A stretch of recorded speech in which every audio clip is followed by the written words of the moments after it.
Hello class, welcome to my lecture on making supporting claims and counterclaims, which will be really important for your second assignment, the rhetorical argument paper. So let's get into it about supporting and making claims. So what is the purpose of an argument, right? When people think of arguments, they usually think of, a fight that one person has to win over another person, right? And if you don't win, you lost. But it's more than just that. It's more than just confrontations and debate. An argument is a way to change people's minds and to change their hearts. And it's about having a discussion. It's about trying to have a communication with other people. We make arguments all the time using rhetoric, of course, and it's something that you guys are going to be practicing especially in your second paper, but honestly in your first paper, you already also made an argument. You were arguing that whichever ad you chose, it was successful or not based on what you saw, and this is just going to be further elaborated in, of course, your letter. In an academic environment, think of using arguments to examine issues from different perspectives. And that's the idea, right? That you just don't have your point of view. And I mean, that's not to disregard it. Your point of view is very important, of course, but you have to also realize that it's not the only one. And having an argument or discussion over this view is a good way to further the information that's presented. Of course, in academic settings, we also look for logical reasoning and to present substantial evidence. And not just substantial evidence, but I would also say logical evidence, right? That logos coming back, ethos coming back, right? Bringing whatever arguments or claims you are making, you need to back them up with logical, credible evidence. And that is the purpose of an argument, especially in academic settings. So there are, of course, many different kinds of arguments depending on the decorum of the situation or the rhetorical situation. Your audience will always determine what kind of argument you will make, what kind of rhetorical appeals to use. So in here I have the example of writing in the humanities, and it might be a little different. So maybe you're writing a paper about a certain interpretation of artwork or literature, right? As art and literature might be very subjective, you will make an argument saying, oh, I think this piece means this, right? And this is why. So that is one form of argument versus something more logical or more scientific. Engineers who make arguments based on claims supported by evidence. So they would argue that this will happen because of this equation, and here's the proof, right? It's not very subjective, unlike the actual interpretation of an art. It's more logical based, but it's still an argument. There's still arguments, both of these, right? Despite what one will do or what the other one will do. But you're just using different appeals because of the purpose of that argument. 3 things to remember about arguments. 1, always explore all relevant ideas as much as possible with different lens or perspectives. Like I said, your perspective is important, by all means, of course, but it's not the only one. You want to try to put the shoes of your opposition, right? See where they're coming from. Why do they believe opposite of you? How can you address those concerns and still get whatever it is that you're trying to argue? Present claims logically. Now this one's a big step here and something that you don't see a lot of times happening out there in the world. Whatever arguments you're making, they have to be logical. For sure, of course, they can be emotional, but if they're just emotional, it's not a really good argument. Pure emotion isn't enough. You need logical claims. So whenever you're arguing for something, you have to logically do that. And of course, 3 works hand in hand with number 2. Whenever you present a logical claim, you have to support that logical claim with significant evidence, right? You have to give evidence about it. If you're saying, hey, this is happening, but I'm not just saying that, here's some proof that provides support for my claim. Those are some of the things you want to keep in mind, especially for the second paper that you're writing. Let's say your audience is going to be your parents, right? And you want a puppy. Okay, great. Well, you have your point of view of why you want a puppy because maybe, it'll keep you company, it'll help you exercise, whatever, right? But you got to think, what are some concerns my parents might have, right? Different perspectives that might keep them from getting me this puppy. How can I address those concerns? Maybe they're worried that they'll have to clean up its poop all the time, right? Because a puppy will poop everywhere. Well, that's a valid concern, right? You can't just dismiss it. You can't just say, don't worry about the poop. No, they're totally going to be worried about that. So what you want to do is address that. You'll say, I will clean up after the dog. I will make sure it's housebroken. I will get it classes, whatever. You won't have to worry about that except for a couple of first weeks. After that, it will know to go outside. Do you see what you're doing there? You're bringing in their concerns and you're addressing them. And of course, presenting claims logically. The way you organize whatever claims you're going to make about getting that puppy would be a good way of presenting those claims logically. And if you're saying, hey, this is going to help me exercise, well, don't just leave it at that. How? You have to give evidence to support it. So maybe you find an article online that says, hey, people who have dogs, for the most part, get more exercise than people who don't have dogs. And this is a statistic that shows. And then, of course, you would cite it, right? And that shows that, hey, I'm not just making this up. This is actual proof and evidence. So those are something you kind of want to remember as you're doing this second assignment. As always, and of course, I'm sure you guys know by now, using rhetoric is incredibly important when it comes to arguments. So using the three appeals, and here we have the rhetorical triangle: ethos, logos, pathos, inside of kairos and decorum, right? And they have the relationship here. You don't have to go into too much detail about each of these ones, but the idea is that you need all of the rhetorical appeals to really connect with your audience. Emotion is a strong one, like I said, very strong. But if you just do it alone, it's not going to be enough. You want to support that emotion with logical evidence within the right situation, depending, of course, your audience. So here's a video I usually show to my class. I think instead of showing you this video on the PowerPoint, I'm going to make this into a discussion. So just look for that there.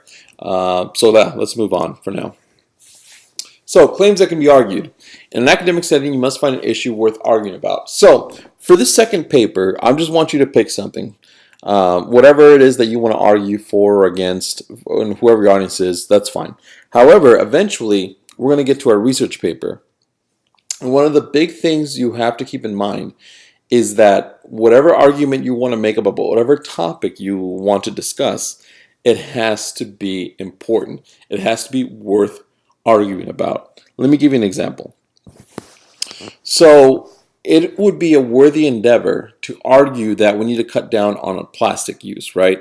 Because plastics are overused. Some people might think they're overused. Although they're very useful, they're incredibly bad for the environment because they don't deteriorate fast enough, right? It would take like so much time that the pollution it does to our oceans and the earth in general is just bad, right? So that's a good claim to argue, right? And you would bring in evidence. One that wouldn't be a good one would be why people should wear shoes.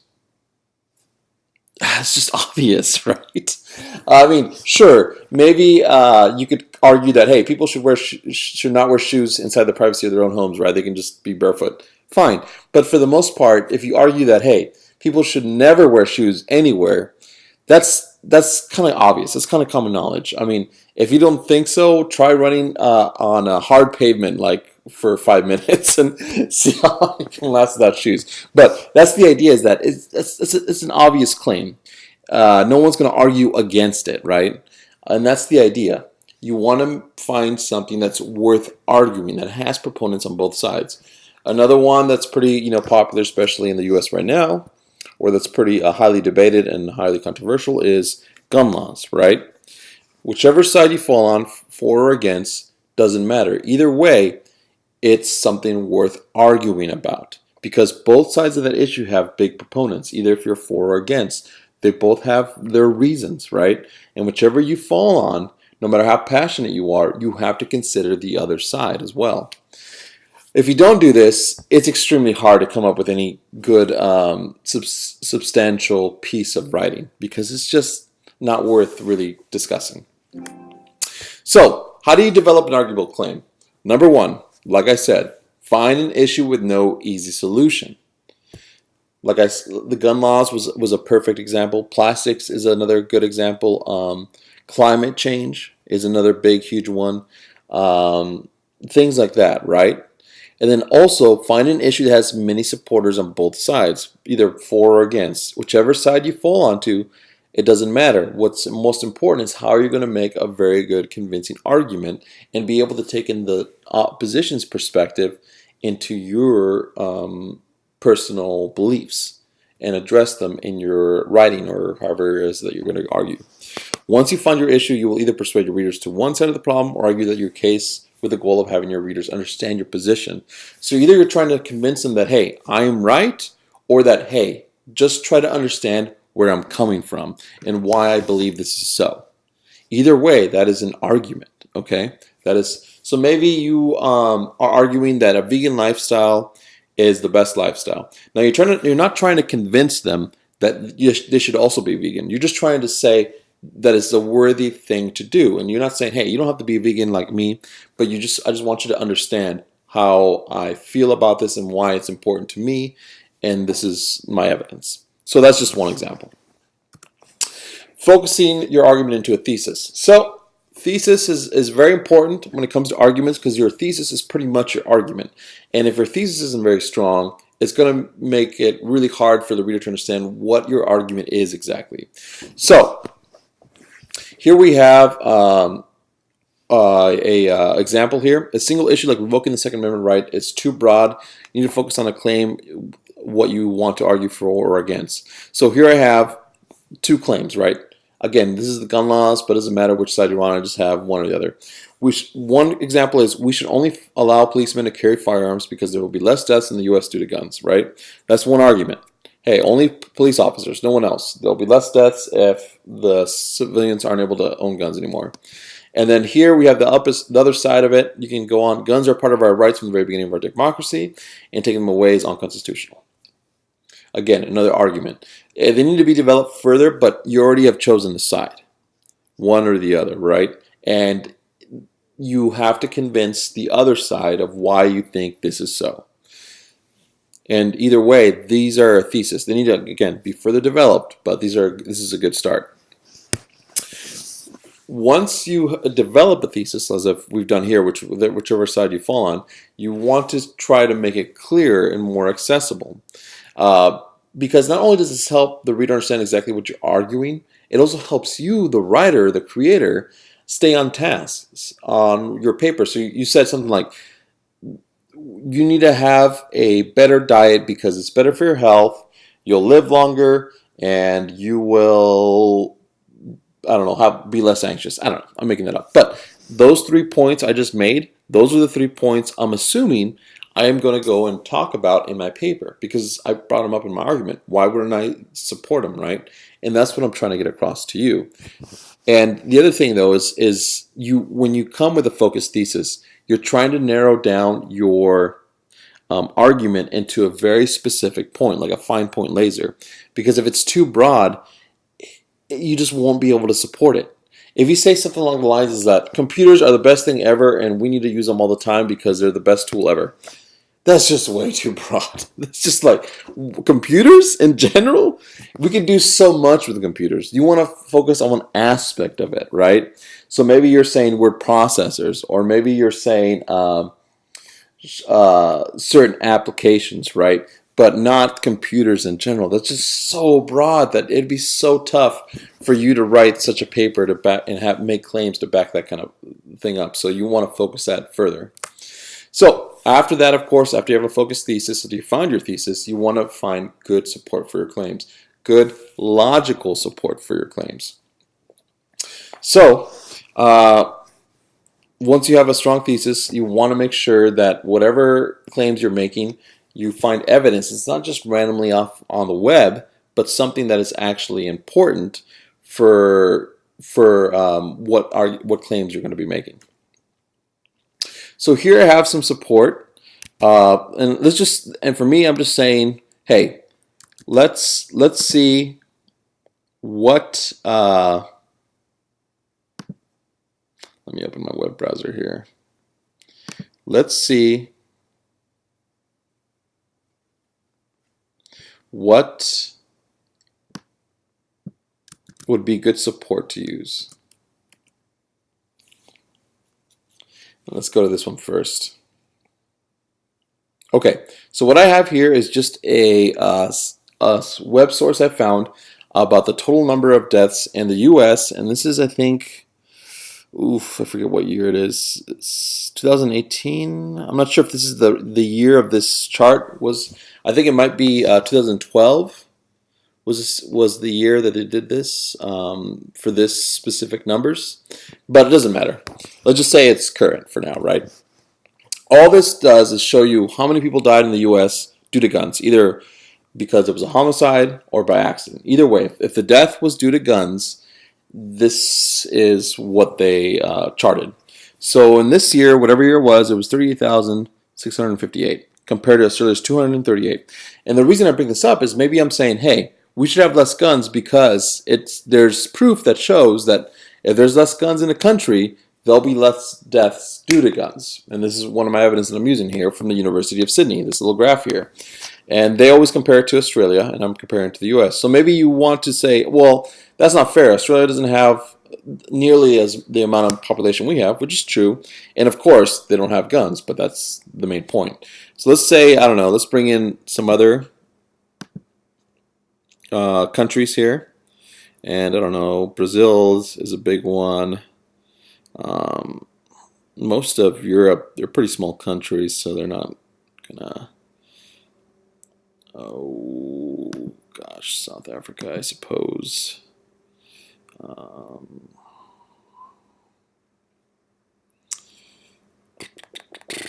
Let's do Canada. Canada's a good one because they have similar laws like we do. And I don't know. Well, let's just go with that. Let's compare now. Okay, so now we have a comparison between multiple countries here. So I have Canada, South Africa, United States, Brazil, and of course Australia. As you can see, though, I could say, the only country that beats us with gun violence or gun deaths at least is Brazil, but not by that much. They're at 45 plus, and we're at 38 plus. So I could still make the argument that hey, it's compared to places that don't have guns. We still have a lot more deaths. Although it has to be mentioned that Canada here has similar gun laws and they have similar access to guns, and yet they have way less deaths. So that is something to mention. Still, this would be good evidence to use. One, because this site here is not necessarily biased. It's just showing you the facts. Here, they're just saying, hey, how you take this information is up to you. All we're saying here is that these places, these countries, they have certain gun laws, and this is how many people die every year in these countries. How you take that information is up to you, and how you refer to that information or how you break down information is up to you. But this would be a good source to use to show that, hey, maybe it would be a good idea to try to cut back on guns if there are several countries that have way less gun violence or way less gun deaths due to them having stricter gun laws. And what I like about this too, though, this little program I found here, is that you can do it by states in the U.S. So just to kind of see if you're ever wondering, well, I wonder which state is kind of has it the worst here. And let's see. And I just put our state because we all live here. Let's see.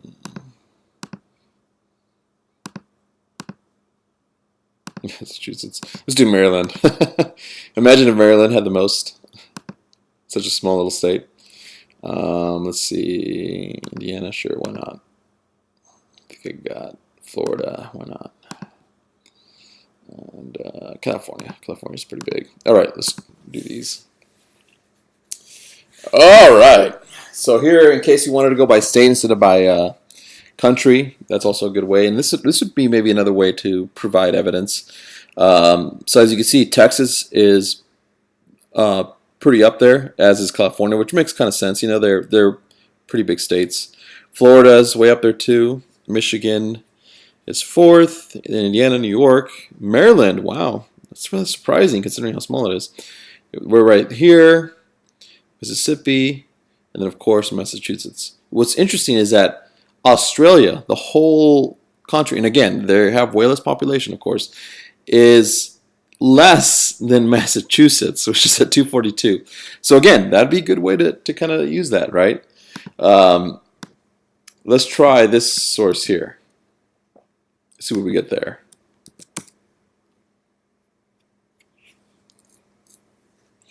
Okay, so here we have statistics on gun deaths and injuries.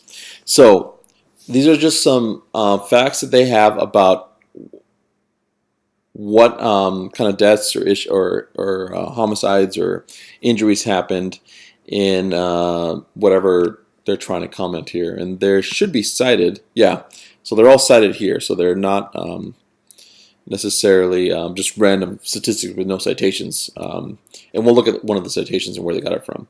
So here they say, in 2010, guns took the lives of 31,076 Americans in homicides, suicides, and unintentional shootings. This is the equivalent of more than 85 deaths each day, more than 3 deaths each hour. And of course, it's cited right here. 73,505 Americans were treated in hospital emergency departments for non-fatal gunshot wounds in 2010.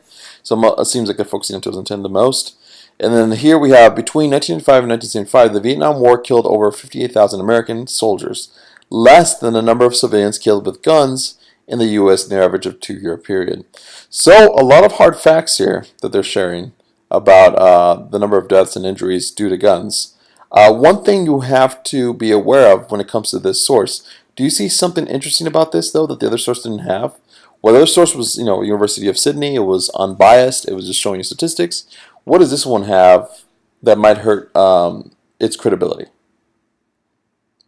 It's a little biased, isn't it?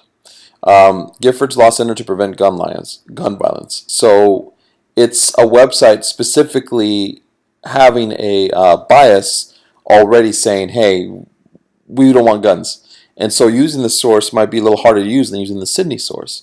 However, instead of maybe quoting them to kind of so you can go past this issue and still use what they have to say here, you may want to look at what citations they used, and maybe their citations might be a little bit more credible. So here we go and see this first citation from this very first factoid they have here, and click on that and see where it came from. So this information came from Centers for Disease Control and Prevention, the CDC, the U.S.'s CDC, right? Which is in Atlanta, I believe, and that's where they came and got this data, which I have to agree, I suppose. So would this data be okay to use? Would this be a good source to use?